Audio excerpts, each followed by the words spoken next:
తన కోపమే తన శత్రువు అని ఎందుకంటారో ఈ వారం రోజుల్లో బాగా అర్థమైంది నాకు. చింటుకు నాకు కామన్‌గా ఉండే విషయం మాత్రం కోపం. మా ఇద్దరిలో ఎవరికి కోపం వచ్చినా మా చేతిలో ఉన్న వస్తువు లేదా మాకు దగ్గరలో ఉన్న వస్తువు పక్కా పగలాల్సిందే. మొన్న ఇట్లనే ఒక డిస్కషన్‌లో నా ఐఫోన్ పగలగొట్టేసిన నేను.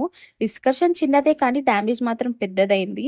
చింటూ నాకెంతో ఇష్టంగా కొనిచ్చిన ఫోన్ దానికి చిన్న డ్యామేజ్ అయినా తట్టుకోలేని నేను ఇప్పుడు నా కోపం వల్ల అమాంతం పగలగొట్టేసిన. ఇప్పుడు అది రిపేర్ చేపియాలి అంటే 40,000 అయితది అన్నారు. ఆ 40,000తో మంచి ఫోన్ వస్తది మనకు.